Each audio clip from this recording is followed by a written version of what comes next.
monsieur Boucher. Vos paroles sont transformées par d'autres en violence.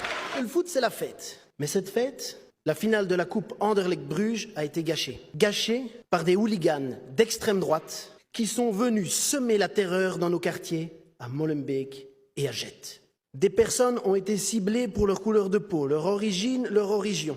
Plus tard dans la soirée, un supporter de Bruges a été blessé par balle à la gare du Midi. D'autres ont été blessés, violentés et beaucoup sont repartis la peur au ventre. Cette violence de retour est inacceptable également. On doit condamner toutes les violences. Mais cette violence, monsieur le ministre, elle ne vient pas de nulle part. On voit la montée de l'extrême droite, la parole raciste libérée, des groupes fascistes qui s'organisent de plus en plus ouvertement.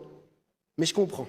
Je comprends que l'Arizona ne veut pas trop parler de racisme, car ces hooligans, en fait, surfent sur des phrases qu'on a entendues dans la presse, mais ici même parfois. Je ne me sens plus en Belgique quand je suis à Molenbeek. Arabe égale musulman égale terroriste. Chômeur égale maison au Maroc égale fraudeur. Je ne vois pas la plus-value de telle ou telle communauté.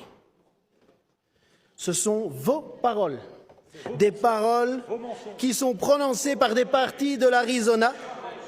Et oui, monsieur Boucher, vos paroles auront des conséquences parce que vous semez le poison que d'autres transforment en violence. Mais oui, monsieur Boucher, vos paroles sont transformées par d'autres en violence avec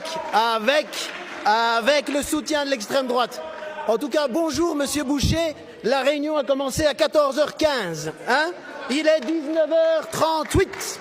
Alors, je vous le rappelle, le racisme n'est pas une opinion, le racisme est un crime.